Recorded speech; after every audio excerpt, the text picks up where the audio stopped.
What is up, friends? Welcome into Pickswise Playbook Week 16 edition presented by our friends at Superbook Sports. I'm Lauren Jabara. That's Jared Smith. That's Tank Williams. And it is There Christmas we go. week. So why not wrap up all of the presents that is Week 16 of the NFL season? So excited to dive into some of these games. Tank, how the heck are you? Happy Thursday. I mean, yeah, it's good. It's Christmas week, like you said. Looking forward to having Yeah. some cocktails. And unfortunately, the New England Patriots had their cocktails a little bit early last week because it seemed like my man Jacoby Myers was drunk before the game ended. So I'm interested to see how they bounce back against those Cincinnati Bengals this week because they was on something. A little too much eggnog for those guys. Jared, how do we feel about Week 15 heading into Week 16? Only 3 weeks left of the regular season. It's crazy. Chilly this week across Yeah. this great nation. And we have seven games with totals in the 30s. We have one game with a total so low. I'm convinced Tank, you, me, and a few of the old fellas, from some of the Stanford days could go out there and maybe put up 31 or 32 points on the board and get this total in Cleveland and New Orleans. I mean, I can't recall. I think it was 08 was the last time we've seen a total this low. That's a low total. And we'll get to all the breakdowns, I'm sure. But the weather, Mother Nature will have her say with the games, I believe, this week.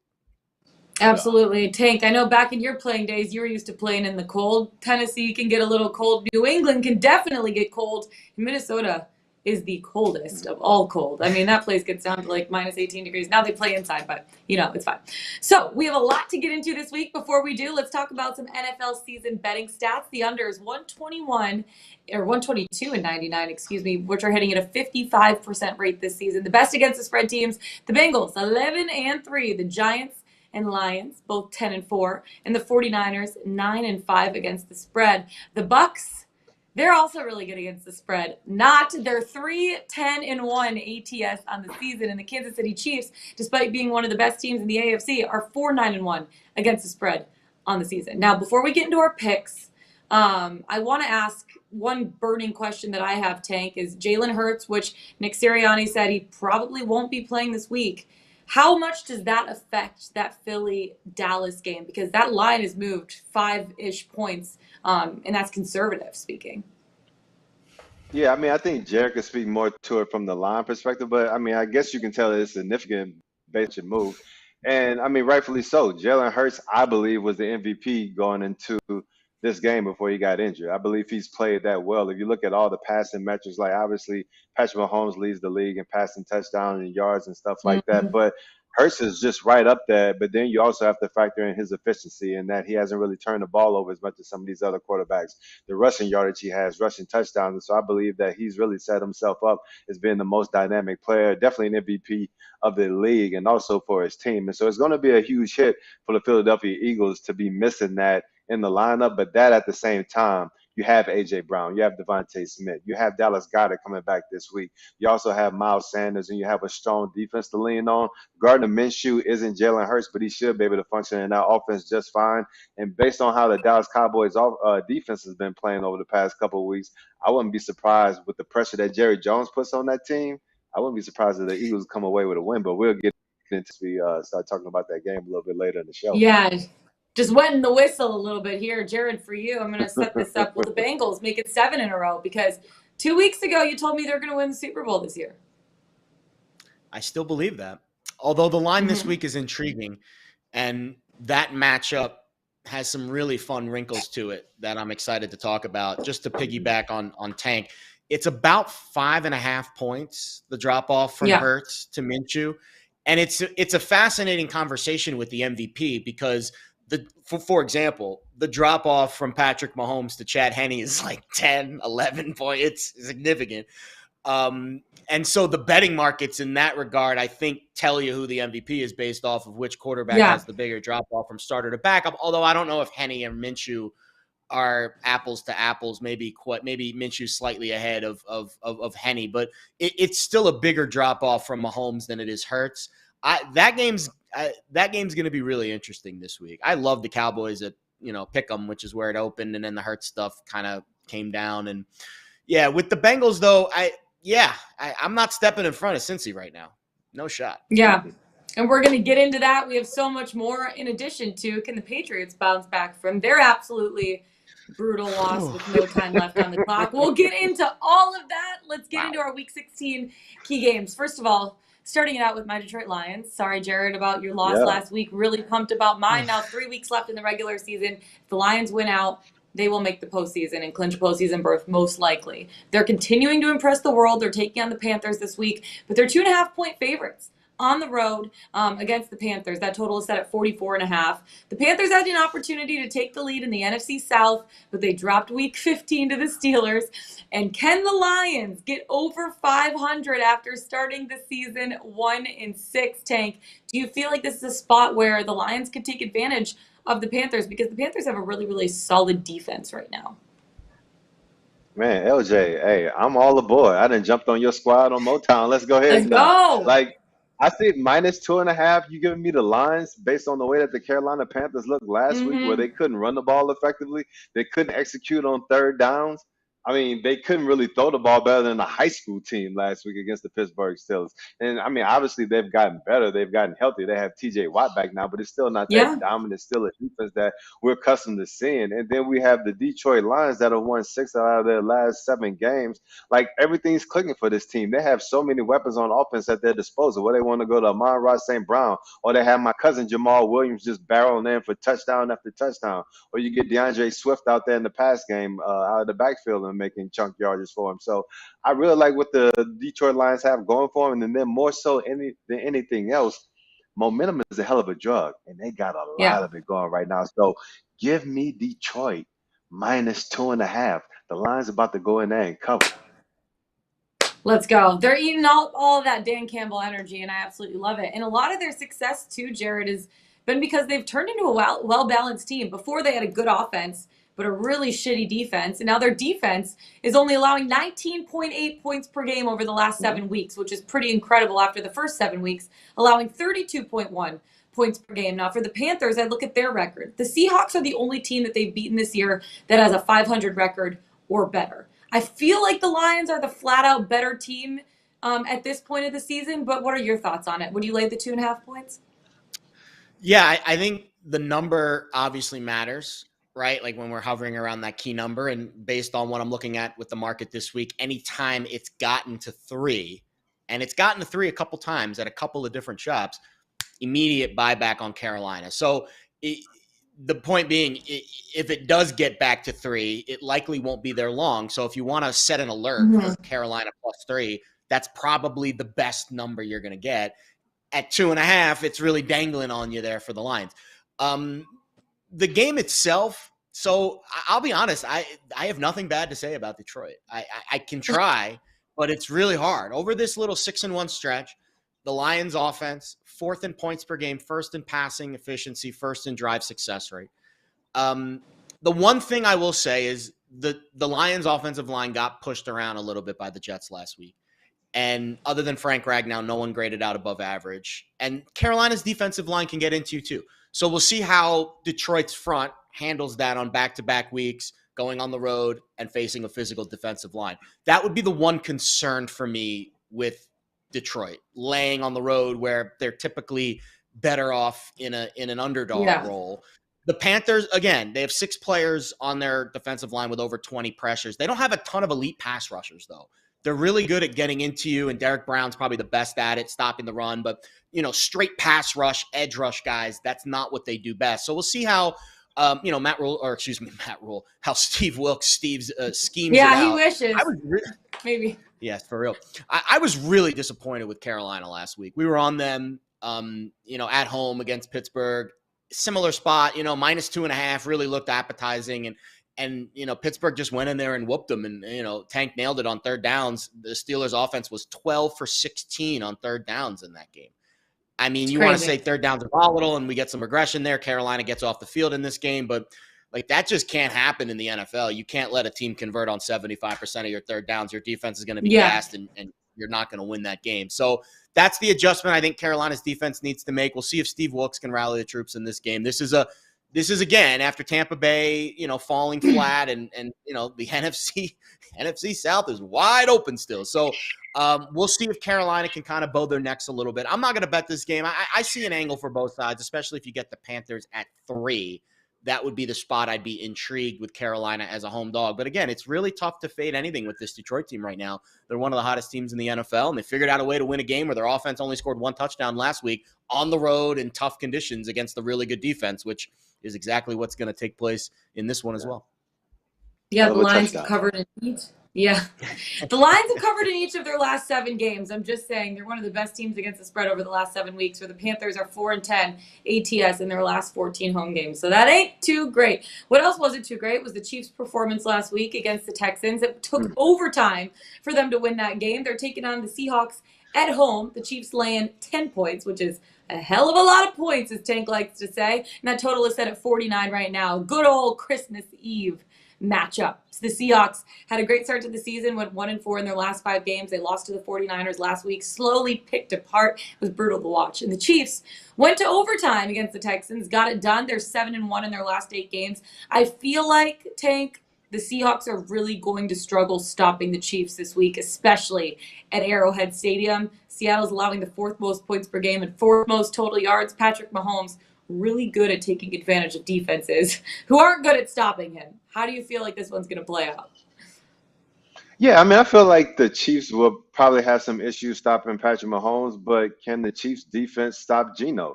I understand they're not going to have Tyler Lockett, but if you look at the way the Chiefs have been playing over the past couple of weeks, like the Denver Broncos pushed them to the limit.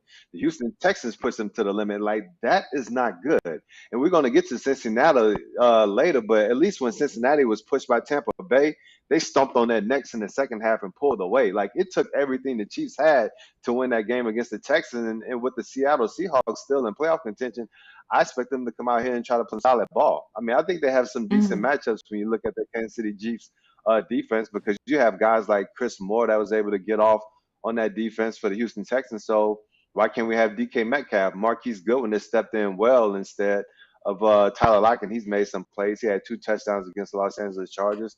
So I feel like that pass game maybe to do a little something like, am I like all aboard like the Seattle wagon just because Geno made the Pro Bowl? Good for Geno because he deserved it. Not really, but I feel like they're going to compete, and I feel like they can keep this game close. So when I look at the Kansas City Chiefs being like -10 favorites, do I like that? Would I expect the Chiefs to cover against the Seattle Seahawks, given they struggled against the Broncos and they struggled against the Texans? Like, hell no. But one thing that I can depend on and count on is that I feel that Seattle should be able to run the ball effectively. They should be able to throw the ball against the Kansas City Chiefs, which means that they should be able to put some points on the board. If Davis Mills can execute in the red zone, Geno Smith should be able to. And Patrick Mahomes is Patrick Mahomes, so he's going to get some points on the board. So give me that damn over. I like the over too, actually. I'm leaning at this spot because I feel like, Patrick Mahomes eats Seattle Seahawks defense like that for lunch. Like, no, sack lunch. He's going to be able to take advantage. But this might be the most high-scoring game with both offenses' ability to score, both top 7 offenses in the NFL. 49 is a high total, Jared, but would you also lead me over here? Again, the one thing that's going to prevent me from betting a lot of overs this week is the weather. And I know, and we talked about this on Pickswise, this morning over on Let's Bet It. I would say about an 8, 9 out of 10 times when we, worry about the weather, it's a little overblown, pun intended. Yeah. Win, pun intended. But I think this week, because of this cold front that's coming across and the temperatures, really the cold, rain doesn't matter as much. Wind matters a lot. Cold, if it's really, really cold. Like, go watch that Packers-Giants NFC Championship game at Lambeau from 2007 when Tom Coughlin's nose froze off, and tell me that the cold didn't have an – I'm sure, Tank, you've played in some really cold weather games. Like, the cold matters. It's going to be about 10 degrees at kickoff at Arrowhead for this game. So we'll see who has – we'll see who has the better of that. I think that favors Kansas City. Here's why. First of all, Patrick Mahomes is – I love Geno. I'm so happy for him. Like, I'm over the moon for him. But, Patrick Mahomes is a significantly better quarterback. I think he's going to handle the weather. He's played a lot more outdoor cold games in Kansas City throughout the course of his career. He had a +17 completion percentage over expectation last week against Houston. I mean, every time he dropped back basically was a completion. And this Chiefs offensive line is the better unit. And they've really been chugging of late. And the Seahawks defensive line has allowed 5.5 yards per rush over the last 4 games. So the Chiefs running game, I think, will be a factor here. And I think it will be a controlled tempo. Christmas Eve, cold weather, big spread. We've seen the number bounce around 9.5, 10. So no real clear market direction with where the smart money thinks this one will land. But I think Kansas City is just going to do what they have to do to get a win and move on to the next game. Because right now, there's still a battle for the top spot in the AFC. And I think they know that wins matter more than style points at this point. So tough to really lay it with the weather and with Seattle's, resurgence. But Seattle's been trending down, and I really don't have a play here. I think this is a pass game for me. Yeah, it's actually really interesting. The over is 5-0 in the last 5 games between these two teams. And Tank, I know you'll love this. All 5 of those games averaged for about 62.6 points per game. So that is way over the total that this game is set at right now, 13.5 And that's the thing points to too. be. Like even if they run the ball effectively, I can see Pacheco, McKinnon just breaking long touchdowns too, and we can still get to a lot of points, Sure. even if it's a cold weather effect. Mm-hmm. Absolutely. Both teams really bad against the spread, though. Seahawks 0-5 ATS in their last 5. Chiefs 0-6-1 ATS in their last 7. So I don't necessarily know if I favor a side here in terms of the spread, just because it's such a high spread total. Next up, we head to Minnesota. The Giants taking on the Vikings. The Vikings laying 4 points here. That total is set at 48. Love another good Christmas Eve matchup. The Giants ended their 4-game losing skid against the Commanders. The Vikings coming off of the greatest comeback in NFL history after being down 33-0 to the Indianapolis Colts at halftime. The Vikings showed so much heart. I'm not saying they're the real deal, but that was an insanely impressive performance by them and just showed how lethal their offense could be, Tank. How do you feel like this game is going to play out with the Giants? They need to keep pushing. And the Vikings, they're riding high on that momentum from that win. Like I don't mean this, but I kind of do mean. Like I hate these two teams, honestly. Like the Minnesota Vikings. I mean, they have the opportunity to be so good. They laid it down in the first half. Like, yeah, I mean, I guess you can call that heart for them to come back in the second half. I don't know if it's heart, if it speaks more so that what's on the sideline in Indianapolis. I mean, that's Desperation. to be debated. You know Yeah, what I'm saying? Yeah, maybe some desperation, but that was ugly. I mean, it was they gross. laid down in the first half. And then when I look at the Yeah. New York Giants, yeah, they got the win against the Commanders. I really like some of the play from the defense. I like them getting a defensive touchdown. I don't really like the blown calls that helped them win that game at the end. And it's just Mhm. find a way to win games. But in the NFL, this is an entertainment business. Like times we want to see them do it in a pretty sexy way. They do it in the ugliest way possible. I mean, Yeah. the way that they win games, it looks like Flavor Flav just rolling out of bed in the morning. I mean, it's not cute whatsoever. And so now when I have to look at a team where you never really know how the Vikings are going to perform on a weekly basis when they step on the field. And then when the New York Hmm. Giants, like they always just play ugly. You never know what to expect out of that team. Honestly, I don't want to touch this one. Like -4, like would you put money on the Vikings winning -4? Like hell no, I'm not betting on the Vikings to do Absolutely anything. They're not. almost in the same category as the Los Angeles Chargers. And then when I look at like, will these teams score points? Like the Vikings score points, but then the way that they were shut down in the first half, and you playing against, I mean, I guess the strong suit of the Giants is that defense. So honestly, I don't want to touch this one because I feel like it could just be ugly because that's all these two teams do lately is just put up ugly performances, whether they win or lose. Yeah, this is like a full-on stay away game for me. I was looking at the Vikings team total because they're averaging 33 points per game in their last 3 home games, which could be something to maybe take advantage of. And right now their team total is set at 26.5. I could possibly see that going over, but I don't even feel confident enough to do that, Jared. Are you betting this game in any way? Nah. Not at the moment. I'm looking at my actually I just got my data dump for some of my algos for some of these totals, and the total doesn't really look like it flashes much value either. I thought maybe that was an angle here. Maybe there's a little bit of value to the under at 47.5, with 47 being that secondary key, but I don't really have much here. Tank, have you ever come across Wink Martindale during your years of playing in the NFL? Like, what's your vibe on Mm, Wink? Did I'm you ever trying to. meet him or do an interview with him or anything? Never spoke to him. I'm sure he was on the staff that I played against, but Yeah, obviously he with was on me the being Raiders on defense, we're staff, most the so Ravens focused for a while on too. like the offensive side of the ball. Yeah, so not Yeah. too much interaction. So he's a very unique coach in the NFL. He's the defensive coordinator for the Giants, by the way. For those that are unaware, but he just does not give a shit. Like, he will just send the house on every single play. And the Giants are the highest blitz rate team in the league at 40%. And this is the quote from Wink this week: "If you only rush 4 and Cousins has time, it's trouble all day. He has too many weapons." And I understand that. The wrinkle here is Kirk Cousins has the 5th lowest efficiency rating against the blitz this season. So that's kind of the matchup here within the matchup is the Giants are going to blitz on nearly half of the plays. And Kirk Cousins has really struggled against the blitz this year. Does that scheme, can they figure out a way to, because it's not a surprise that it's coming. Maybe those numbers are a little bit skewed because sometimes you don't know when the blitz is coming. But when you face the Giants, you have to assume it's coming on every play. So I'm sure Kevin O'Connell is going to have some of his own countermeasures in place this week, knowing that the blitz is likely going to be coming on 1 out of every 2 plays. That being said, there's one like big how they concern. blitz. Do you say it's a lot of all-out blitz, or is it just kind of like man and zone pressures, but you still have some help for the DBs? Yeah, I don't know that specifically. That's a very good question.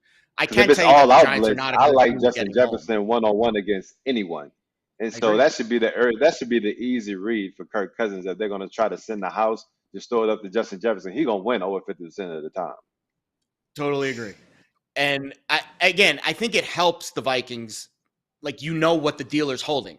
Like, there's no surprise. Like, Wink's going to blitz. He doesn't care. He does not care if you know it's coming. The blitz is still coming. So that, I think, helps Kirk Cousins and this Vikings offense. Here's another interesting wrinkle that I'll throw into the mix. So their best offensive lineman's Christian Darrisaw. He's been a little bit in and out of the lineup. He played okay last week. Yannick Ngakoue got him a couple times, but for the most part, he held up okay.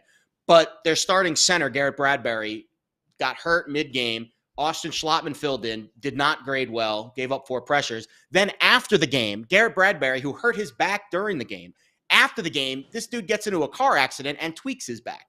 So I don't know if their starting center is going to play this week, Garrett Bradbury. That's a big, when you're facing Wink Martindale in this blitzing scheme, you want to have all 5 of your offensive linemen intact, especially your center who's making the calls on where the blitzes are coming from. So that is a huge part to this game. If it is Schlottman at center, I downgrade the Vikings probably by about 0.5 point. Overall, this is a very good Minnesota offensive line when all of their guys are healthy. The Giants' offensive line is terrible, and they're facing Zadarius Smith this week, who leads the NFL in pressures. That's a problem. And I think he's been a problem for a lot of teams this year. Emotionally, I don't know how Minnesota bounces back. Like, my initial gut instinct says sell high after a ridiculous comeback, but sometimes it could go the other direction, and it's kind of like a reprieve. Like, man, we really laid an egg, and we still won that game. All right, now let's just relax and go play football. So let's just leave it at this. I don't want to lay more than a field goal with Minnesota. So if you're betting this game and you're laying it with the Vikings, I think you're kind of hoping and praying, right? If you're listening, God help. But at 3, I'd be willing to, I think, lay it with Minnesota. Hey, let's just say this though, that the last time they had one of those crazy wins against the Buffalo Bills, what happened that next week? Yeah, they got their asses kicked 40-3 by Dallas. shellacking by the Dallas Cowboys. Yeah, they got locked. Throw that little nugget out there. Yeah. Good point. A team that I would feel comfortable laying more than a field goal with, though, is the Bengals on the road taking on the New England Patriots, which is what is happening this week. The Bengals are out now only laying 3 points. That spread was set at 3.5. I feel way more comfortable now at 3. And the total is set at 41. It's ticked up a little bit, a couple points. 2 AFC teams, in my opinion, on opposite trajectories. The Bengals rolling 6 straight wins, 10-2 in their last 12 games. They look like a legit Super Bowl contender. Jared made that prediction that they're going to win the Super Bowl 2 weeks ago, which I agree with you, Jared, at this point. In the Pats, they got embarrassed in the final seconds of that game last week against the Raiders. No time left on the clock. Lateral pass back to Mac Jones. Tied up. Instead of just taking a knee and going down, the Raiders pick it off and score a touchdown with no time left on the clock. Tank, as a former defensive player, how good does that feel being on the Raiders side for that win? Like that's, I feel like that's just like, hey, like, let me just toss this up to you so you could just catch it and score a touchdown and kick our ass. Honestly, I'm surprised we didn't hear any additional news coming out of Las Vegas that night after the game with the team celebrating and something happened afterwards, because That ending was crazy. And I never really thought that we would have another New England Patriots game where Bill was so anxious to say on to Cincinnati. But oh yes, again, back to that dark place. Yeah. And I love it. But when we get to this game, as far as like the Patriots and the Cincinnati Bengals, like I'm all aboard with Jared. Like I feel like the Hmm. Cincinnati Bengals are playing some of the best ball in the AFC. If I had to pick a favorite to go to the Super Bowl and actually win it, it would be Cincinnati because they're playing with that mentality that they want every team that they face on any given Sunday to know that they're the best team out there and that they're hungry for blood. And even though they Hmm. struggled a little bit with Tampa Bay last week, they came back and they put their foot on their throats to end that game, and they ended up with a dominant win. And that was impressive to me, especially when you see a team like Kansas City, who's still a really good team, struggle with the Texans. Like the Dolphins are actually getting back on track, but Buffalo struggled with them. Buffalo has some losses to other teams early in the season. And we could talk about the Bengals losing to the Browns, but since that loss, it seems like they just had a different mentality, especially here in December. And then that being said, I expect the New England Patriots more focused. Like the attention to detail this week in Patriots practice is going to be like none other because I'm pretty sure Bill is surprised as hell that his team, like Bill Belichick, is the king of situational football. So for one of his guys to make that egregious of a mistake at that key moment in the game, trust me, like those guys are getting drilled daily, and they're going to be on their P's and Q's once we get into this matchup with the Bengals. That being said, this isn't your same New England Patriots team. Like they're just not that good. The defense is. Hmm. So that's the thing that may be able to kind of level this out. Like if Uche and Judon can get constant pressure on the Cincinnati Bengals and they can replicate what the Pittsburgh Steelers did in week one and have that Bengals offense flustered, then maybe the Patriots can keep it close and we can have ourselves a game. But if Joe Burrow continues to, navigate like Neo in the Matrix, sees what the defense trying to do to him, get the ball out of his hands quickly if they're getting pressure, or see an open lane and run when you're in cover two man and just all the things necessary to keep himself clean and get the ball to his playmakers, then it's going to just be another game where the Cincinnati Bengals show that they're the best team in the league and they roll over another Hmm. opponent that's inferior. And I do think the New England Patriots are inferior. Yeah, Jared, the Bengals are clearly the better team in this matchup. They're gearing up for a deep playoff run at this point. The Pats will be lucky to make the postseason. I feel like their defense, though, the Patriots defense can keep this close. Do you still feel comfortable laying the field goal with the Bengals? The market's telling me no. And that's, I'm a firm believer in the market. And the market in this Hmm. spot says New England at 3.5 was kind of the bet. And at 3, we haven't seen that initial push back to 3.5, which tells me that there's not a huge appetite here to lay it with the Bengals on the road. And I understand why. If we dig into the trenches a little bit, you know me, love the trenches. Hmm. But first, I want to give a shout to Lou Anarumo. You want to talk about a defensive mastermind. Lou Anarumo Yeah. was getting his butt whipped by the Bucs in the first half of that game. He went into the halftime locker room. He made the adjustments. The Bucs did not cross midfield in the third quarter. Crazy. That's Tom Brady we're talking about. Did not cross midfield after Cincinnati Yeah. made their proper adjustments at Hmm. halftime. And then you know what the final score was. It wasn't close. Cincinnati basically won, They did have some running away. nasty, ugly turnovers too. Like bad teams find a way to lose, and that was a bad performance by that offense True. too. Yeah. But Lou deserves a lot of credit for sure. Lou is an absolute rock star. And if you want to talk about making a bet on Cincinnati to win anything past mid-January, I love Joe Burrow, and I think this offense is all the rage, but we see what happens in the big games when Tom Brady, Yeah, sure. goes up against the good defenses, and when Patrick Mahomes in the Super Bowl goes up against the Bucs defense. So I think that's where I really like this Bengals team. On the other side of the ball, let's talk a little bit about the Patriots defensive line because I think they deserve some love too. And the Bengals offensive line, even though they've improved greatly, not very hard to improve from where they were, they're still a bottom 10 unit. And I think there's still some opportunity for this Patriots defense with Judon and Wise and, Uche. 145 combined pressures this year between those three guys. The Patriots are third in pressure rate. The Bucs are a kind of middle of the pack pressure rate.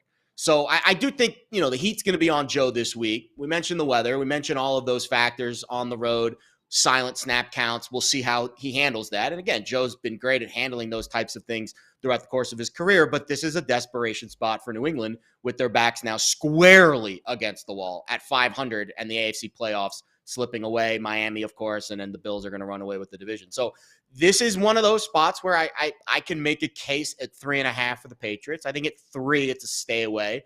The market is telling me that. And I'm fascinated to see the matchup on the other side of the ball for DJ Reader against a Patriots offensive line that's been good, but rookie Cole Strange, the left guard, is the one weak link. And DJ Reader, I think, is the best interior lineman playing right now in the league. That matchup, we'll see if they can scheme, if Anarumo can scheme Reader onto Strange and get that, Pro Bowler against rookie matchup that will certainly favor Cincinnati. But if the Bengals can hold up in protection, I think they've got a chance here, but I don't feel comfortable laying 3. Yeah, it's going to be interesting to see how this game plays out, but I love the Bengals. I love what they're doing this season. It is interesting to cap the weather. We don't know how some of these teams are playing in cold weather, but the Bengals are 11-3 against the spread this season, 9-1 ATS in their last 10 games. Something to keep in mind. Commanders taking on the 49ers here. The Niners laying a tutty. Full 7 points. That total is set at 38. Commanders need to make up some ground in the NFC wildcard race. They lost to the Giants last week. The 49ers picked apart the Seahawks. They clinched the NFC West title. Brock Purdy, I love the guy, Tank. I love Brock Purdy. 17 of 26, 217 yards, 2 touchdowns, 0 interceptions. This guy, Mr. Irrelevant, is looking like someone relevant right now. And the Commanders have had a really hard time creating offensive success against anybody, especially the Giants. But all season long, they ranked 20th in yards per game, 25th in points per game. The 49ers defense is rolling. This is going to be a really difficult spot for the Commanders to get going. Would you feel comfortable laying the 7 points with the Niners and our guy Brock Purdy? I usually don't like to lay a lot of points, but if I were going to pick a Yeah. team to lay the points with this week, it would probably be the 49ers, and for a couple reasons. Like the Washington Commanders, they really dropped the ball last week. I feel like they're the better team when you look at them and the New York Giants. And so to lose that game, I understand there were some circumstances that they couldn't control. But that being said, just to lose that game in that manner, I mean, I feel like that could be something that's super deflating. And then now you have to travel all the way out there to the West Coast and play one of the better teams in the NFC, where a lot of times you feel like you can win any given Sunday. They're going to have Chase Young back, so they're going to have some momentum going into this game, but they're about to run into a damn brick wall. Like that 49ers defense is tough. And the only way that they're going to be able to kind of handle that and overcome like how great they are all over the field is that Heineke is going to have to step up and make some huge plays in the pass game. Does he have the weapons to do it? Yes. Scary Terry, Jahan Dotson, you got Curtis Samuel, all these guys, but he's going to have to be able to do that on a consistent basis, attack the 49ers defense through the air and navigate around Nick Bosa in order to get the job done on the West Coast. And I really don't think he has a great opportunity of doing that. They're not going to be able to lean heavily on the run game. That's their bread and butter. That's what sets up everything in their offense. And they're just not going to be able to get that done against that San Francisco 49ers defense.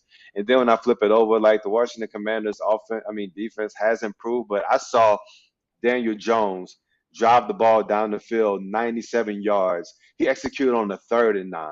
He executed on the 4th and 9, and they got the ball into the end zone. That offense, that quarterback, and now you're going to face against Brandon Ayuk, Christian Yeah. McCaffrey, George Kittle. And like you said, Brock Purdy's playing really sound ball. He's not turning the ball over. I think Kyle Shanahan is scheming up defenses where they put him into a few easy reads early on. He knows exactly where to go with the ball, and he's throwing accurate balls. I really don't see this Niners train slowing down anytime soon. I think this is going to be another dominant performance by this team. So I'm in the way of that.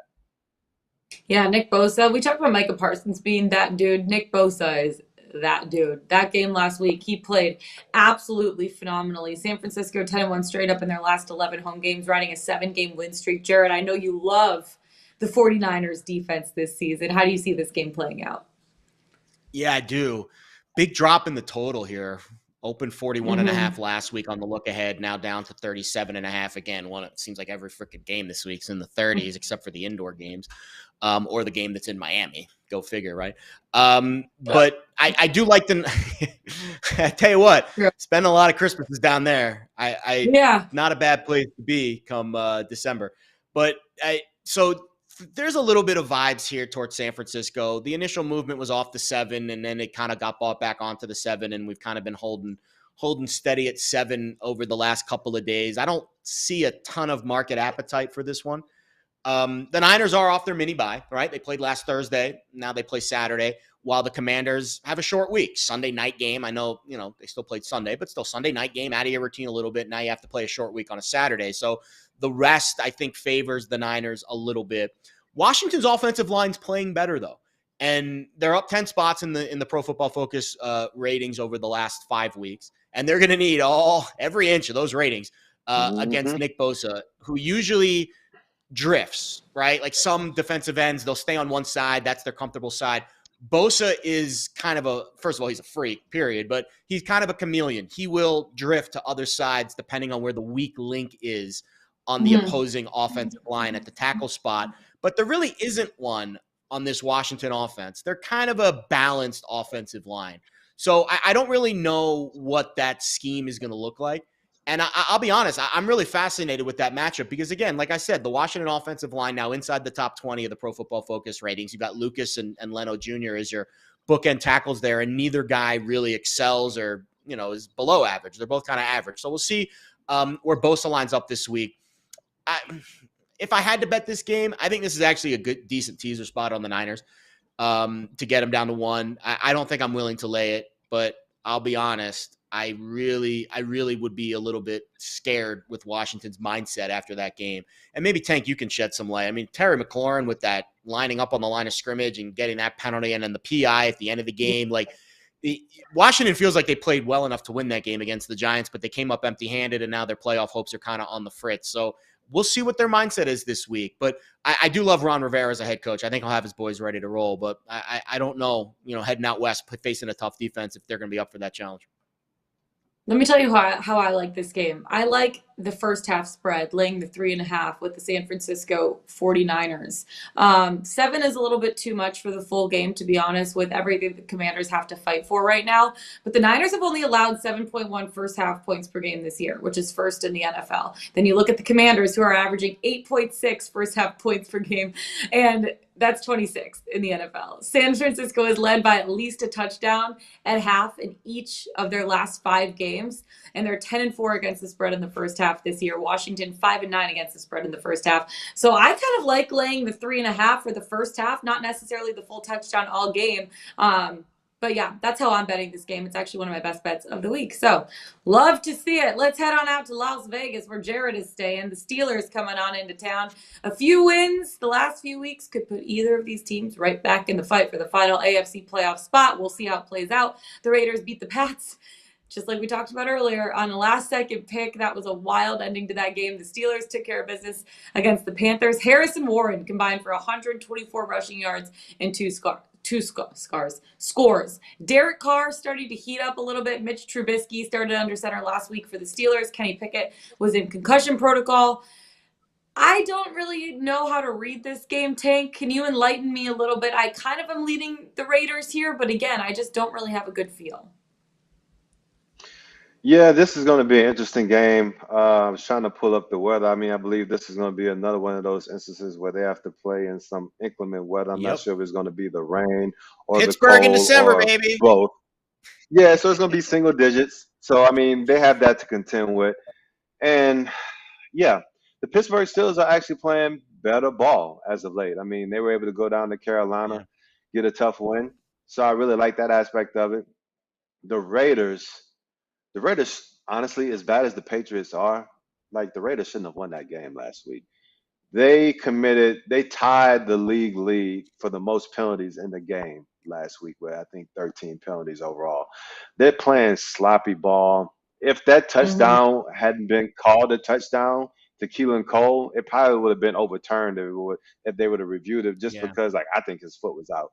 So I mean, they had some really interesting luck go their way. I mean, Chandler Jones stiff arming Mac Jones into oblivion to just seal the deal on that last play. So I feel like they got a lot of lady luck playing in Vegas last week, and that could potentially run out when they end up going to the Pittsburgh Steelers. I feel like the Steelers are already playing motivated ball because it's December. That's just what Mike Tomlin does. He's able to rally his team that way.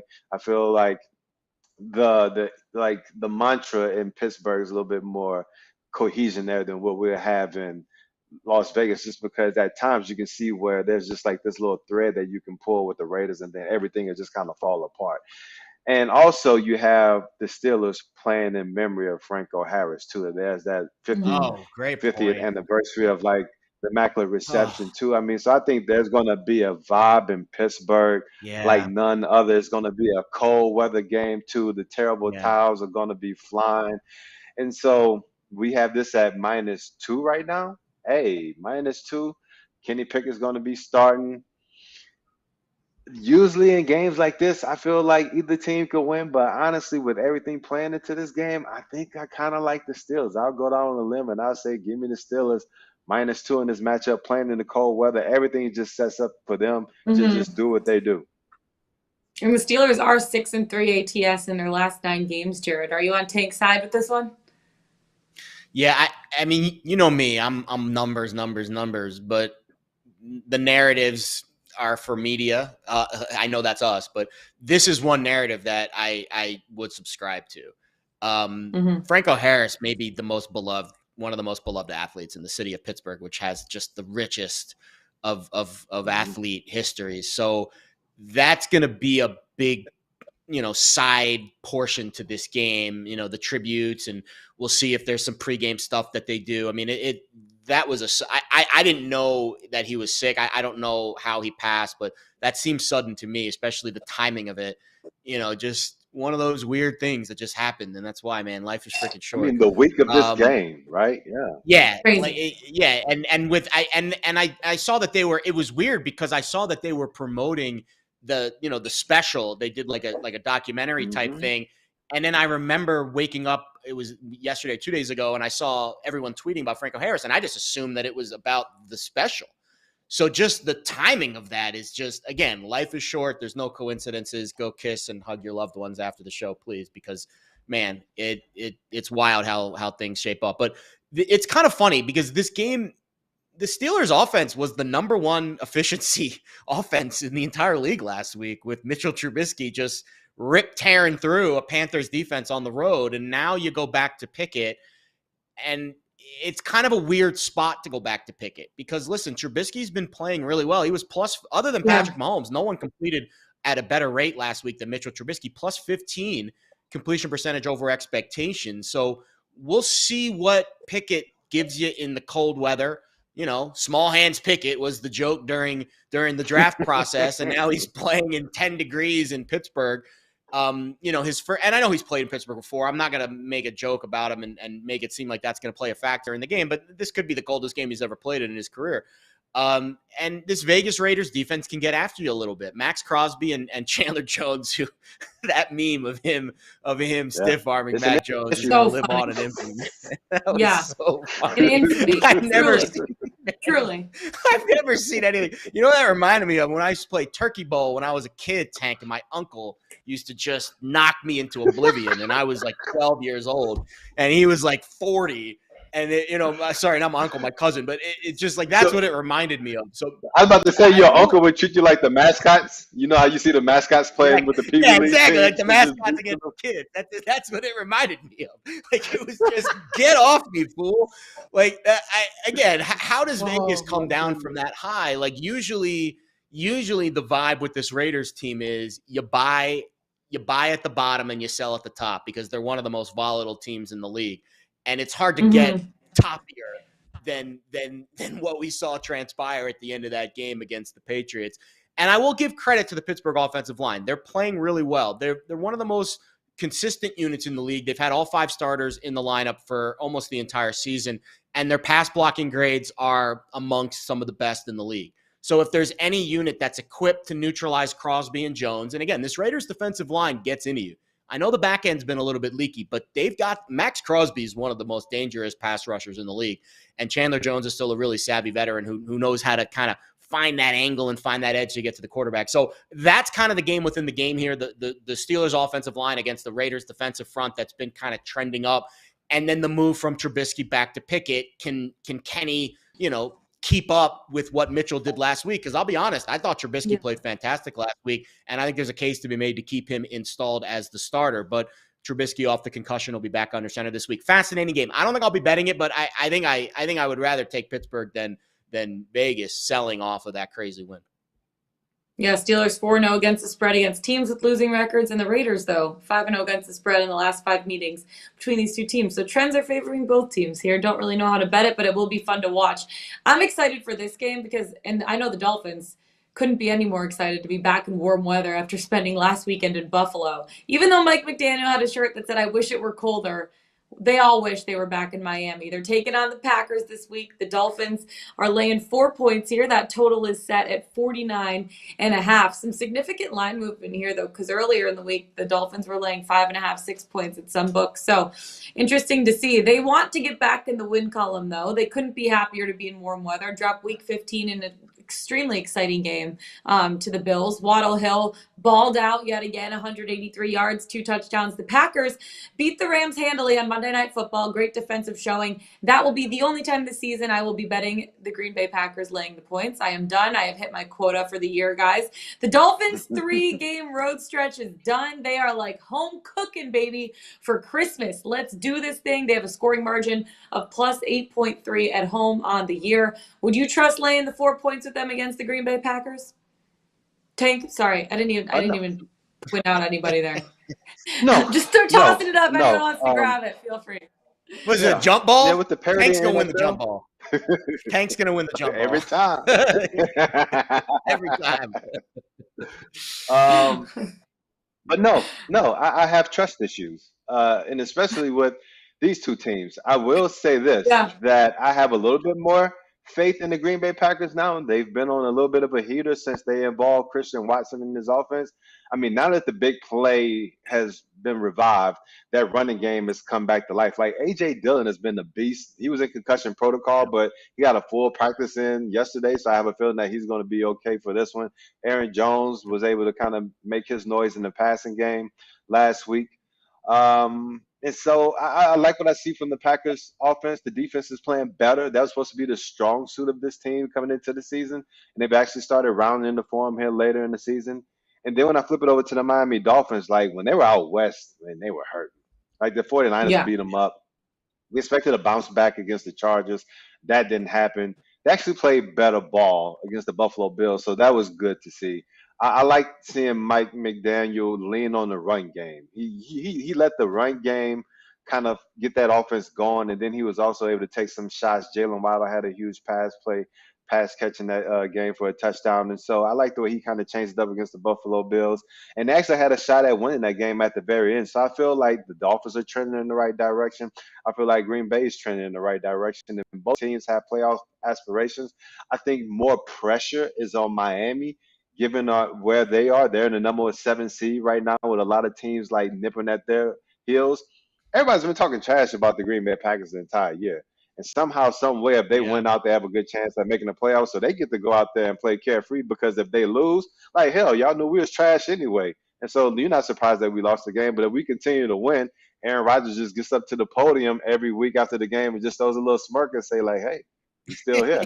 And so I think Green Bay likes playing with that kind of attitude. And so when you kind of dig into the numbers here, -4, do I trust the Dolphins or Packers at -4 +4? No, we have some good weather.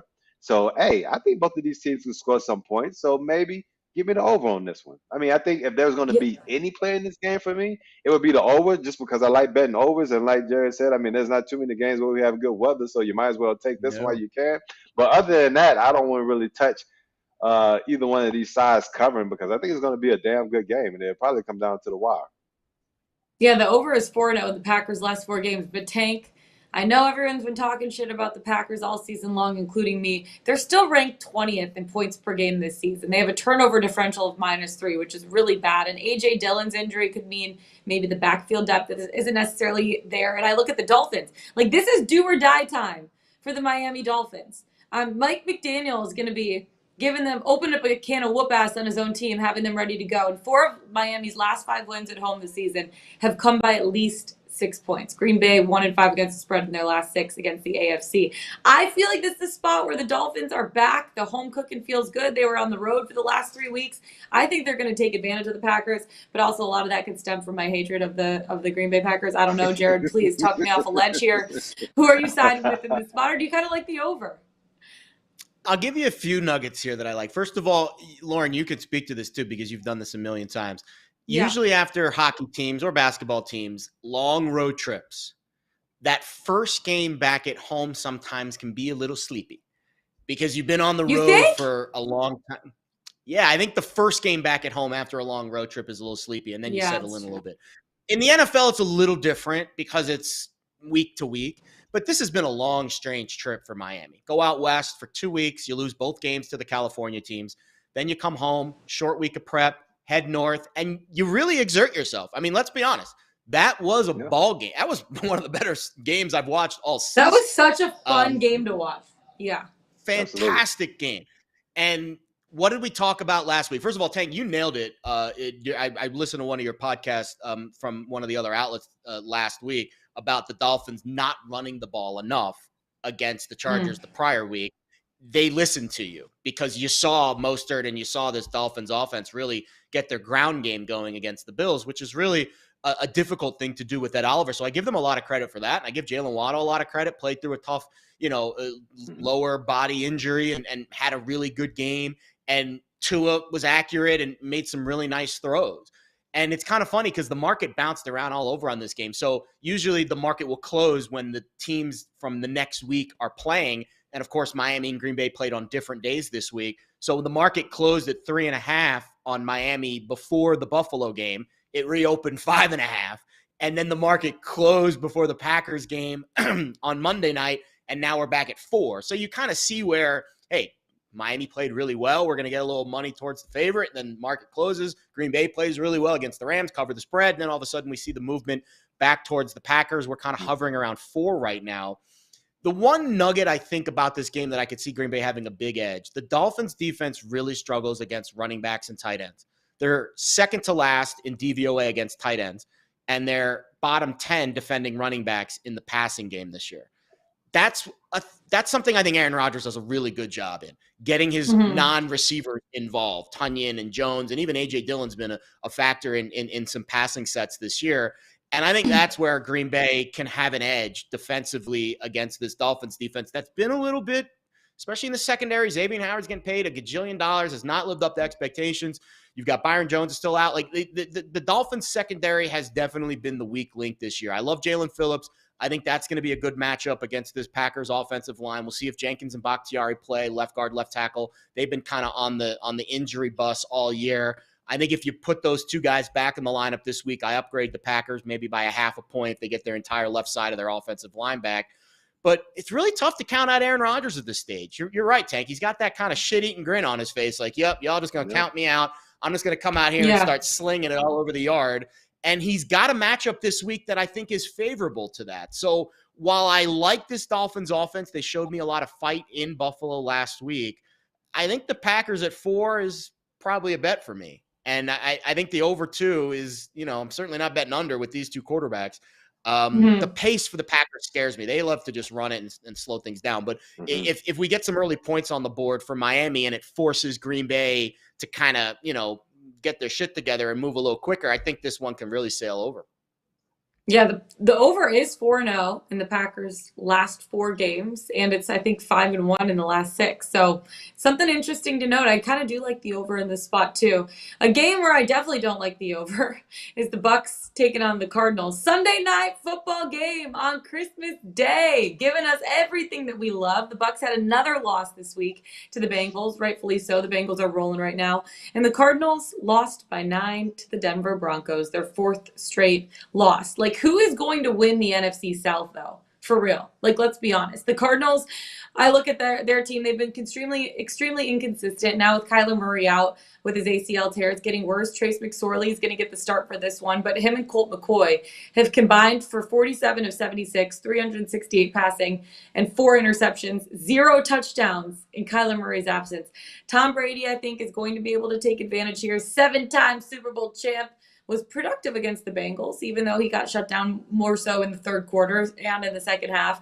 But I feel like against an Arizona defense that's giving him the most points per game and 10th most passing yards, Tank, is this a spot where Tom Brady, knowing, hey, we don't want to finish the season under 500, we want to win the NFC South, can step up and take advantage? Because we know the Cardinals don't really have home field advantage at this point, even though they're playing at home. No. They've lost 7 of the last 8 at home.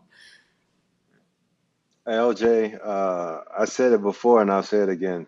A lot of these teams I have trust issues with, and none more than the Tampa Bay Buccaneers. Like, I True. can't believe they came out as hot as they did against the Bengals last week and then just laid a total egg. Like, I understand that they're going to be going against the Arizona Cardinals, who got bodied by the Denver Broncos. That's the only way that you can describe it. But I still, like, I don't know. Like, I really, like, really, you gonna tell me that the Tampa Bay Buccaneers are -7.5 better than any team in the NFL at this point, the way that they've been playing ball over the past few months? Like, I'm not with that. And can I trust either of these teams to put points on the board? Like, I understand, like, if Mike Evans gets down the field, like, he can catch a 60-yard bomb, but more than likely it's going to get called back due to holding. Or if it doesn't get called back, he's going to drop it. So, I mean, this team, like, these two teams, I mean, I've just gotten fed up to the point to where, like, if you want to bet your money on something, like, at least go into a game where these teams have showed you some solid trends and you feel like there's something that you can count on. The one thing that you can count on with these two teams is that they're going to be volatile as hell, and I don't want any parts of that. Yeah, the Bucks are 1-10-1, Jared, ATS, in their last 12 games. Last time I checked, that ain't very good, especially with them laying 5 points on the road against Arizona. Who do you favor in this spot, or is this a stay away for you? If the Bucks don't win this game, Tom Brady should retire on the field. Just walk off. Okay. If they can't beat Trace McSorley, and I love Trace. I mean, you're talking to a guy that almost drove. You love Trace McSorley? I almost drove to the Rose Bowl that year with Saquon, the game against Sam Darnold. Like, I was close. Chris Godwin went absolutely bananas. Like, that's how much I love Trace McSorley. Like, he's my guy. But he was awful last week. It was so bad. And I don't understand a world like it would be, I think, one of the bigger upsets of the millennium. I know it's only 7.5 points, but Trace McSorley over Tom Brady would be one of the bigger upsets, I think, in recent memory in terms of quarterback discrepancies in the NFL. So that's kind of where I feel about this game. This is an ideal teaser spot for Tampa to get him from 8 down to 2 or 7.5 to 1.5. The one guy that can spoil the party is J.J. Watt, who kind of looked like the depoy J.J. Watt against Denver last week. 5 pressures, 3 sacks, disruptor when he's playing at that level. When J.J. Watt's in the backfield and he's 3 sacks, 5 pressures, I'm scared. Like Tom Brady, that's the one guy that could ruin this game for the Bucs. But the Bucs offensive line's been playing really well. Trending up, at least. Playing well, relatively speaking. They were one of the worst units in the NFL early in the season. Now they're starting to trend up. And I think the Cardinals' offensive line has been trending down. So you have a trending down offensive line playing with Trace McSorley behind him and a very limited cast of characters around him because, let's be honest, Arizona doesn't really have much to play for. So I think teaser Tampa Bay is the only way that I would bet this game. And if Tom Brady can't find a way to outgun Trace McSorley, we've got a really big problem with Tampa. I just love Tank like cracking up over there in the background. I was just thinking about, can you imagine the interwebs if somehow Trace McSorley's Tom Brady, like, oh man, shit is going to go haywire. Like that, and again, I know like point spread wise, it's not the biggest, it wouldn't be the biggest even upset of the year in the NFL, but I think the discrepancy in quarter, exactly, like the narrative, like how many, like the social media verse, Twitter might shut down if Trace beats Tom on Sunday. Yes. Especially after they got bodied by the Broncos. Like, come on. Yeah.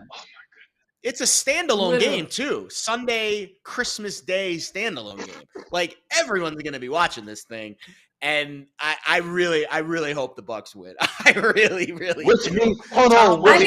Tom Brady. Hold on. So Giselle gets to do her magic while Brady is the only thing on TV.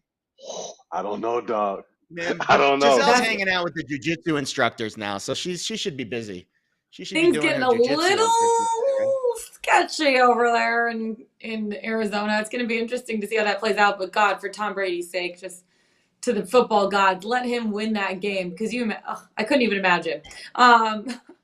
That would have been Moving crazy. on. It would have also been crazy if the Texans beat the Chiefs last week, which almost happened. Yeah. But the Texans are now 0-9 in their last 9 games as we get into some key divisional games. The Texans taking on the Titans in Nashville this week. The Texans lost in overtime style to the Chiefs back in week 15. The Titans have now lost 4 straight, though, after dropping last week to the Chargers. So both of these teams really wanted to get going, but the Titans needing it a little bit more. And it's going to be difficult with Ryan Tannehill and his status up in the air. He didn't practice Tuesday. He didn't practice Wednesday. I don't know if anything came out today, if he's playing or not. But I know he didn't practice the last couple of days. They still do. He's doubtful. Yeah, Okay. they still do have be out for Derrick the Henry. season. Oh, Yeah. That's crazy. They still do have Derrick Henry, though, which I looked at his last 4 games against the Texans. 892 rushing yards, 9 touchdowns on 120 carries in his last 4 games against Houston. He eats them up for lunch, for dinner, for a snack. This could be the Derrick Henry game. And the Titans are laying a tutty, Tank. Do we trust the Titans and Derrick Henry, sans probably Ryan Tannehill, to win by a tutty or more against the Texans? LJ, what's been the theme of the day? I have trust issues. Yeah. Yeah. And first and foremost, let me say tighten up because I'm still a Titan. But after that, man, that offensive line has issues.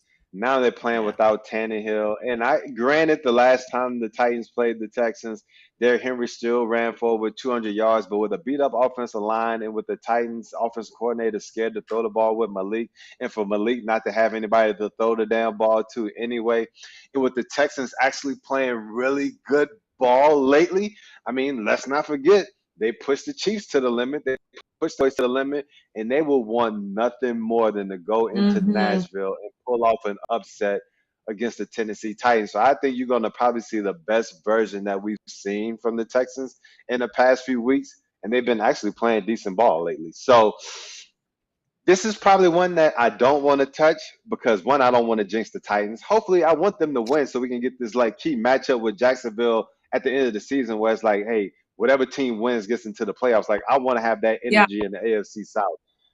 But more than anything else, I just feel like the Titans are trending downward. And, man, if they let these Texans come into Nashville in this cold weather environment and beat their heads in, these fans are going to be pissed, and they're going to let the Titans know it. So I'm not touching this one, but I'm definitely going to have my popcorn ready because I think it's going to be a show. Yeah, the one thing that is good news for the Titans and Titans fans is that the Texans have the worst run defense in the NFL. They're allowing the most rushing yards and 20 touchdowns to running backs on this season. So Derrick Henry could take advantage in this spot. But, Jared, I just don't know if I trust them laying a full touchdown. Do you? So the offensive line stuff is absolutely a concern. You know me, right? Mr. O-line. Loves the trenches. Ben Jones. I do. Fun story, Tank. When I was in high school and I wanted to play football, I wanted to be the quarterback. And you know me, I'm not exactly, slim pickings over here. And we got a snort. We got a snort, and rightfully so. It was worthy. That was right. So I just see Jared Smith like wheeling and dealing under. I mean, when you coming out there like Jared Lorenzen. I was though. Hold on, let me finish the freaking story. Sheesh, you guys are interrupting me. So rude. So the coach was like, "All right, Jared, if you pass the conditioning test for the skill position guys, you can play quarterback." I trained for a month. I passed the skill position test for the quarterback, and I played quarterback my entire high school career. But my point being, I'll show you some pictures. I was slinging it around, man. I was lefty. I could still sling it around. Look, but you hear that, LJ? LJ, look, LJ. He said I was slinging it around. I'll show you some pictures. He's not gonna show us the video. He's gonna show us the still. There was no video back then, Tank. They didn't even record. They didn't even have. It was VHS back then. It was back in the early 2000s. Video was still recorded in black and white back then. They didn't even have color. It was still black and white that day. But Tank, I'll send you a video of me slinging it around at MetLife Stadium. I'm telling you, you guys are gonna rue the day that you laughed at my throwing skill. But my point. Come on, dog. After seeing the Steph Curry video, We've seen the Steph Curry video where everyone thought he hit the 5 shots. I thought he hit the 5 shots. And so now you're going to tell me I that, thought oh, he you're hit going the to send 5 me a shots. video from MetLife? Like, how we know it's not doctored? Like, this is the stuff that we really need to analyze right Trust now. issues. Your video, Baby's like, got damn the trust game. issues. He has trust issues. We'll put it on the screen. But the offensive line is a concern here. I always pay extra attention to the offensive line. I'm always in tune with my fellow hog mollies. Ben Jones coming off the concussion's big. We'll see. He didn't practice on Wednesday. We'll see if he gets any workouts in today. He needs to clear concussion protocol. That's the big piece. The center, Ben Jones, needs to play. If he plays, I feel pretty good about the Titans winning this game. I do. And it's just line analysis for me. So Malik Willis was a 1.5-point favorite in Houston 8 weeks ago. Now, what that line's telling you, if you give 1.5 points now, maybe 2 for home field advantage, that line 8 weeks ago would have been Titans -3, -3.5 on a neutral. Now they're Titans -3 at home. And you're telling me that Malik Willis in that 8-week stretch where he beats Houston on the road, then goes to Arrowhead and takes the Chiefs to overtime, didn't improve or learn anything? Like, I would give Malik maybe a 0.5 point upgrade over the last 8 weeks for those experiences, then going back to the bench, digesting it, seeing what Tannehill does and how the team kind of plays off of it. I think this is a value spot for Tennessee at 3. Now, again, the offensive line. But would you also say that, just to play devil's advocate, would you also say that you have to factor in Houston Texans playing a lot better ball over the past couple of weeks than what they were earlier in the season when they faced the Titans as well? Yes. That's why the number is what it is. But also, how much does Houston have left in the tank? You take Dallas to the wire in your in-state rivalry game. Divisional game. It is a divisional game, and listen. I think at this point where the number is moved to at 3, this line won't close at 3. This line will move off of the 3. It'll close at 3.5 because it's moved so much, and I don't know if Tannehill's worth that much on the spread compared to Malik Willis. Mm-hmm. Like it's not the drop off from Hurts, who's playing at an MVP level, to Gardner Minshew, and it's not even close to where we see Mahomes to Henne. So I think Tennessee is going to be live in this game. And again, backs against the wall, 4 straight losses, and just hand the ball to Derrick Henry. I mean, he's rushed for 4 straight 200-yard games against Houston. Just give the ball to Derrick Henry and let the big man eat. We'll see what Tennessee's defense does against the Houston offensive line that's been spunky. They've been spunky, and I give them a lot of credit. But the only guy that even sniffed any offensive efficiency against the Titans 8 weeks ago was Brandon Cooks, and he's banged up. Damian Pierce is on IR. Like, I don't know how the Texans scored 24 against the Chiefs. They're not scoring 20 in this game. It's not happening. I would say Tennessee and the under is the way I would play this. Yeah, you would lay the full 7 with Tennessee? No, 3. Goodness gracious, not 7. I like it. 3. I know. I was like, goodness gracious. Good. But I say if it's at -7, then that means Jared's coming out of retirement. He's going to be quarterbacking the Titans this week. Probably. No, I love it. Also, Jared, I was our powder puff quarterback in high school too. I know. I think, hey, instead of swag bets, let's make a bet on Jared and I playing quarterback against each other. We'll assemble our team. How do we grade that? I don't know. Well, whoever. Or we can just have y'all throwing through tires. It could be like a Pro Bowl thing. Oh, you have to hit moving targets. So like it, Lauren, we need to set that up in off season. I love you to death. Bring us to Dave and Buster's, baby. Let's call it a day. I'm here for it. Right, Dave and Buster's. Or push come to shove, we just set up like the little Dr. Pepper thing that they have at the college football games. The Dr. Pepper scholarship. Sponsor. Y'all have at it. Sponsor something. We have Dr. Pepper, Pepsi. No, not Pepsi. Coca-Cola products. But we'll see. We'll get some sort of sponsor for it. We're going to let this play out. Maybe before the Super Bowl, Jared, when we see each other, that would actually be great. That'd be a good little fun challenge that we could do. I love it. Also, sorry to doubt your quarterback skills. I believe in you. I trust in you. You were awesome. I can't wait to see those photos. I did see those videos of you at MetLife. You killed it. You rocked it. That spiral was good. It was a tight spiral. The way she slid in, I just can't wait to see those photos. Oh my goodness, the shade is real, and I love it. Oh, we have each other's shade. We're like fam on this show. Literally. If you ain't fighting, you ain't loving. That's the way I view it. Right? I love it. Just giving us some Christmas cheer. Okay. The game that I've been looking forward to in maybe I'm just so interested to see how this one plays out. The Eagles taking on the Cowboys, because the Cowboys, and we talked about this last week too, Jared. I know you mentioned this, how they were already talking about their matchup against the Eagles before their game last week. Well, we saw what happened. They dropped that game to the Jags in overtime, right? And the Eagles are still looking to stay unbeaten on the road. They beat the Bears last week. Jalen Hurts had 3 rushing touchdowns. The issue with this is Hurts' status is still up in the air with the sprained shoulder. Gardner Minshew will be the guy to step up under center if Jalen can't play. But Dallas ranks second in the NFL right now with 49 sacks on this season, and they could put a ton of pressure on Minshew if he starts. The Cowboys have the best defensive DVOA in the NFL. They have 12 interceptions on the season as well. As a backup quarterback, I would not want to come in and go up against the Dallas Cowboys for my first game starting under center this season, right? Tank, do you think this is a game that the Cowboys are really going to dominate? They're laying 5.5 points here, and that total is set right now at 46.5. See, I'm glad you came to me early in the show to kind of give a preview of this game, because now I could talk about something a little bit more psychological. So Yeah. I was trying to tell my wife how the Kardashians became as popular as they are. And I was like, Oh, we're bringing it's in kind the of how the Dallas, real TV. yeah, I'm like, it's kind of like how the Cowboys are the most valuable team in the world, because why? All we do is hear Jerry Jones in front of a radio station or in front of a TV camera almost on a daily basis, talking up specific players, talking up his team, just talking up narratives. And so they're always in the eye. And so then there's always this attention on them, which creates all the value for the team, right? But now also with all that coverage comes pressure. You're talking about the pressure that the Eagles feel going against the Cowboys defense. I'm going to talk about the pressure that the Cowboys feel by the owner always having them in the limelight, in the spotlight, and now they have to face a Philadelphia Eagles team who's still talented as hell, that's coming down the Jerry world, and they're playing with that backup quarterback who literally they don't have a damn thing to lose. Like, they're pretty much going to sew up the NFC and get the bye regardless. So they're going to come down here and say, hey, like, we don't have anything to lose. Like, if we go down there and beat the Cowboys, it's a win. And if the Cowboys beat us, then that's what's expected, because we're going on there with our backup quarterback anyway. So who's the pressure on? Mm-hmm. The pressure's on that. Mm-hmm. The pressure's on that Cowboys defense that's been giving up chunk plays to teams like the Texans, and the Jaguars are a lot better than the Texans.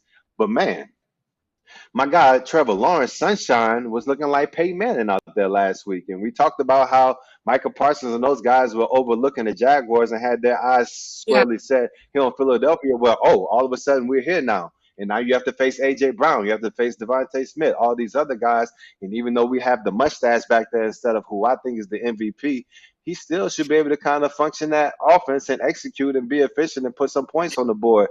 So if this game is close at the end of the first half, if this game is close in the third quarter, I think some butts going to start to tighten a little bit. And boy, if the Cowboys lose this game, it's going to be worse than if Tom Brady would have somehow, some way lose to the Arizona Cardinals.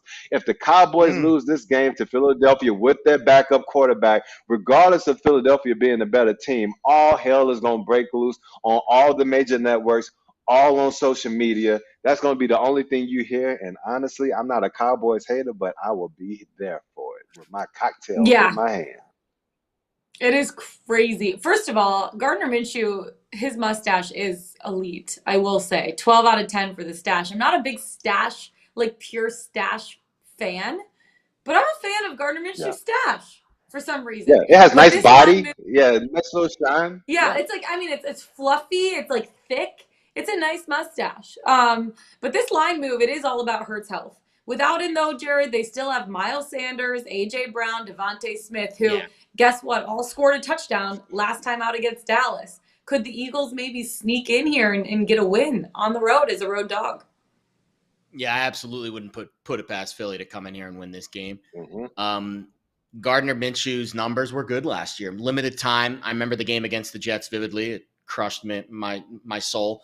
But he was good against the Jets, and he had a +3 on his completion rate over expectation, 4 touchdowns, 1 pick. I mean, go watch the tape of that game. He was unbelievable.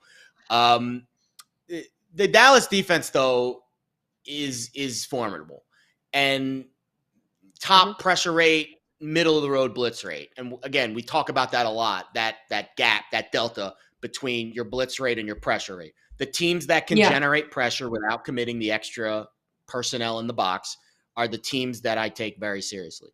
That's what Dallas is. So we'll see how Gardner Minshew holds up there. I mean, listen, the Eagles' offensive line's elite, so I think they'll be okay. But who knows? Maybe there's some happy feet going on with Micah Parsons chasing you down. I certainly would get some happy feet if that man was chasing me down. I know that. So that's the one thing to watch on one end. And another thing about Dallas's defense that I really like, besides their secondary that's banged up right now, they are a top unit across the board in both categories. So they're top 5 against the pass, top 10 against the run, a little weaker against the run. Maybe that's where Philly has a bit of an edge here because they've got an offensive line that can kind of bulldoze you. But the Cowboys are the best red zone DVOA team in the NFL. They hold teams to 3 instead of 7.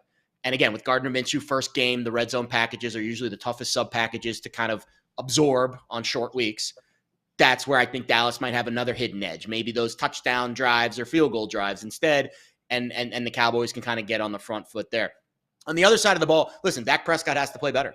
He's thrown 10 picks in the last X amount of games. I mean, it's been really, really, it's been a struggle for him this year. And the turnover worthy plays are up.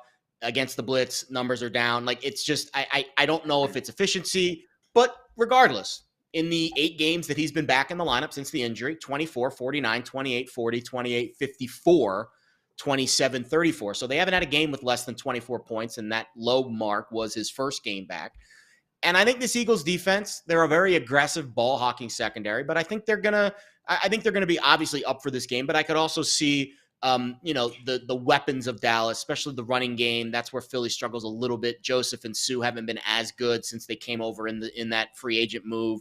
And Brandon Graham and Fletcher Cox have graded out below expectation. On the outside, Sweat and Reddick are studs. We'll see what the offensive line looks like there. We had Smith come back last week, play his first game since the injury. 3 pressures, not bad. Jason Peters also got some time too. So we'll see what the offensive line alignment looks like. But at 5, there's no way I'm betting Dallas. At 3, I bet Dallas. At 6, I bet Philly. And that's kind of the range we've seen this line hover in between. Yeah, it's crazy to see how much volatility there is in this line movement. We'll see based on Hurts' status, Gardner Minshew, so many Hurts moving isn't playing. pieces. That's official. Oh, 100% not playing. So Gardner 100%, Minshew, so many moving pieces still in this game, but it is going to be interesting to see how the Eagles do in Dallas. One more game to touch on before we get into our best bets. It's the Chargers taking on the Colts. And the Chargers, as Tank say, always Charger, but last week they got a win. Good for them. The Colts can't say the same. They were on the wrong end of the biggest comeback in NFL history, where the Vikings outscored them 36-3 in the second half, or 39-3. They outscored them by 36 in the second half, which is wild. It's going to be interesting to see if the Colts come out with any sort of energy after getting their asses handed to them. Being at home might help them a little bit, but the Chargers could crush them on Monday. They have the second highest passing play percentage in the NFL. They're averaging 274.2 yards through the air per game. And Indy just got torched for 460 passing yards and 4 TDs by Minnesota.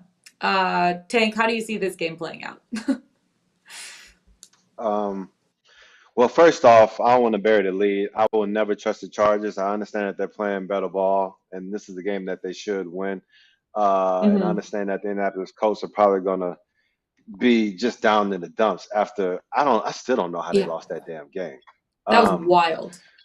Like, Matt Ryan, I feel bad for him because honestly, he hasn't been able to get over the Super Bowl. Like, after the 28-3 comeback by the New England Patriots, he just hasn't been right. I mean, he's had some moments, but I feel like he wasn't able to get back right, and the Atlanta Falcons weren't able to get back right as a whole after that game, and that's why they end up eventually parting ways.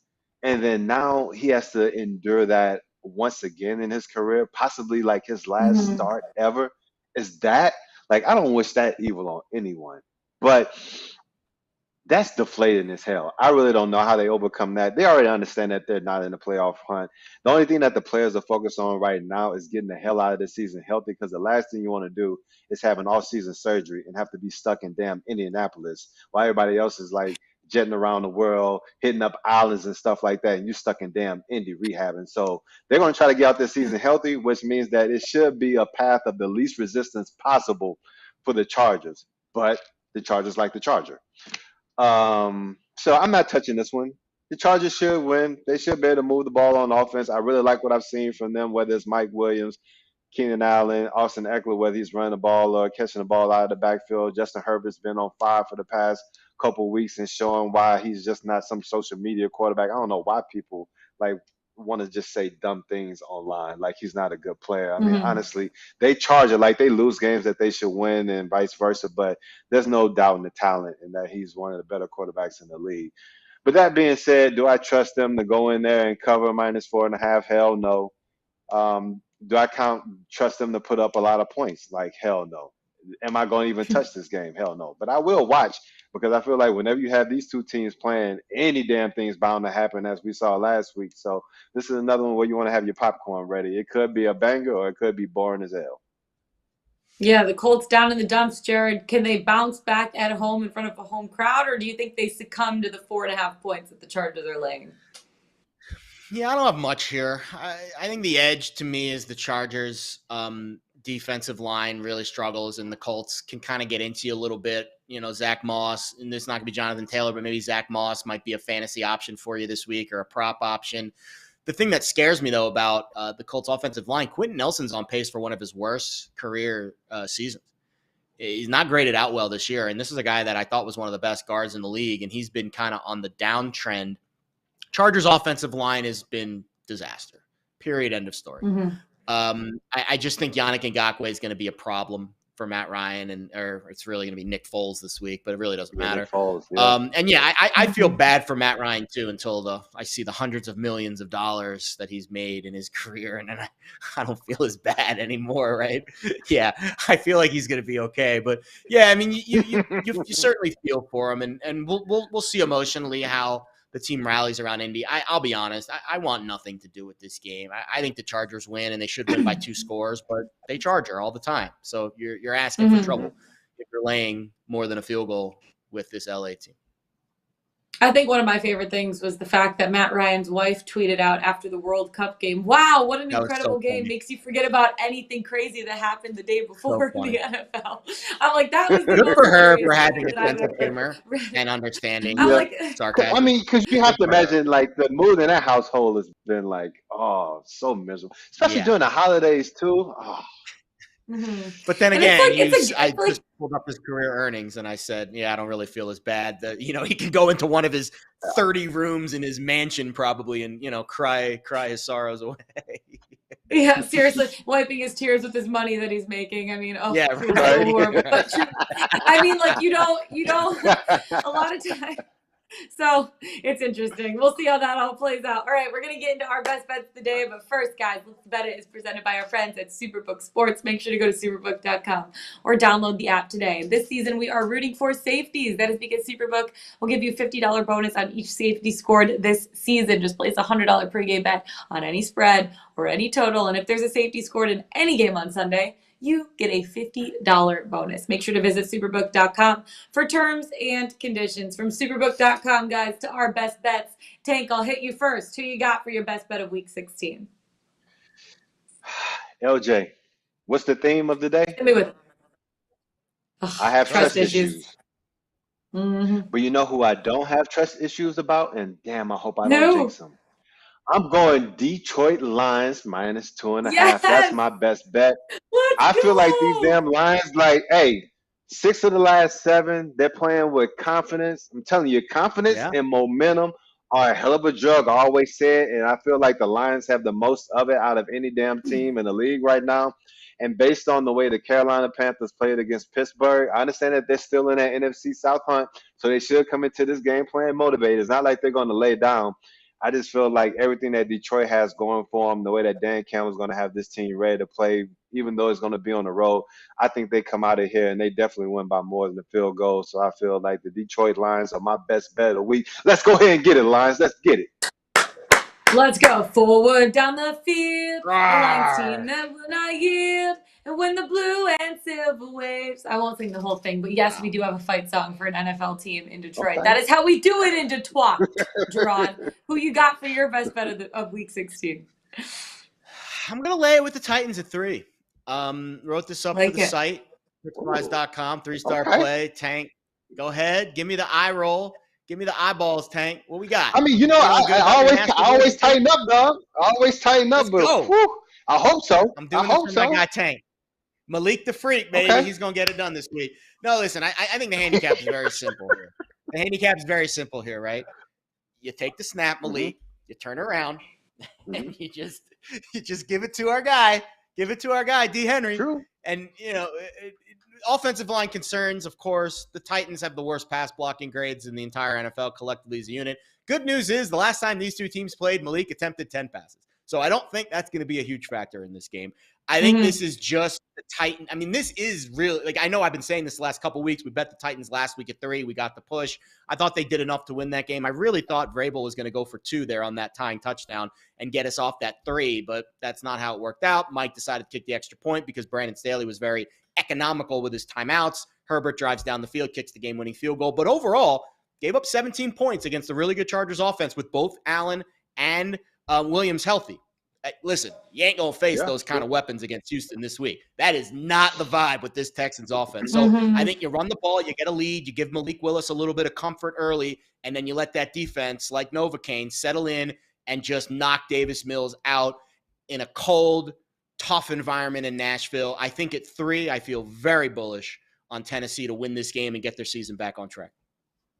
Yeah, speaking of 3, okay, so my best bet was also the Lions, but I feel like I got to give the people something else, something different. So let me give you my other best bet of Week 16. It is that San Francisco first half spread. I'm laying the 3.5 points with the 49ers in the first half. I just look at how they play one at home and just how they're playing in general. They're riding a 7-game win streak. They're only allowing 7.1 first half points per game on the year, which is numero uno in the NFL. Not good for the Commanders, who are only averaging 8.6 first half points per game, which is 26th in the NFL. San Francisco has led by at least a tutty in each of it for the first half in each of their last 5 games. They're 10-4 against the spread in the first half on the year. Washington 5-9 against the spread in the first half on the year. So give me the 3.5 points with the Niners against the Commanders team, and that streak is going to continue to roll on. I think the Niners are obviously going to win the game, but love the first half spread for our guys at the 49ers. That's it for us today, guys. Find us on the Pickswise YouTube channel.